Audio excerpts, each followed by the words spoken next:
Hello and welcome to Team Liquid's strategy guide series for Liberation of Undermine. My name's Eiya, and today I'll be breaking down the mechanics and strategy for normal and heroic Sprocketmonger Lockenstock.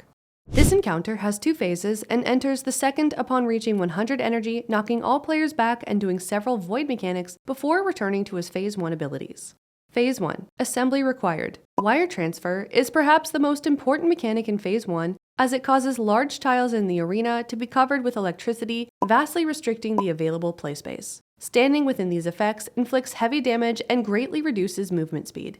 Foot blasters are mines which the boss will place around himself. When these explode, either due to contact with a player or one of the boss's inventions, all players will take damage and gain a vulnerability to subsequent explosions for 2 seconds. Players triggering foot blasters will also gain a debuff that would cause them to die should they soak another mine in the 2 minutes following their first soak.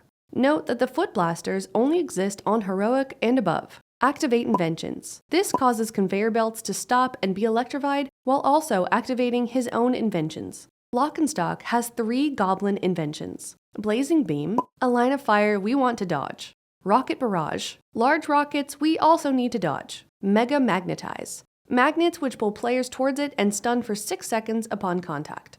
He also has 2 empowered inventions.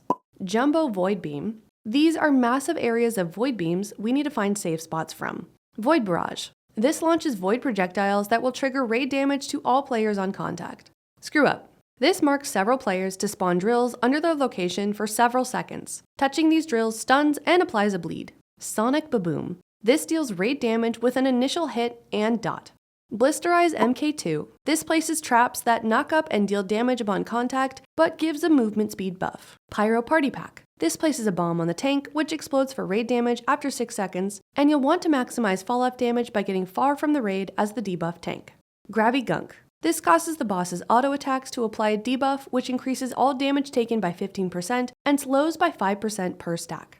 Phase 2. Research and Destruction.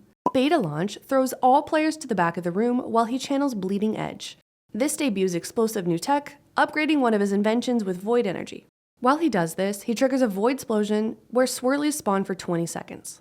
Each time Lockenstock casts Bleeding Edge, he will gain 15% damage done through upgraded blood tech. Here's some quick tips. Assign players to soak mines on heroic. Utilize Warlock gateways during beta launch. Ensure tanks minimize raid damage from Pyro Party Pack. Have a convention to minimize disruption from Screw Up. We hope you found this guide useful. If you have any questions, feedback, or comments, feel free to leave them below. Stay tuned for more boss guides covering Liberation of Undermine. Thanks so much for watching, and we'll see you in the next one. Bye!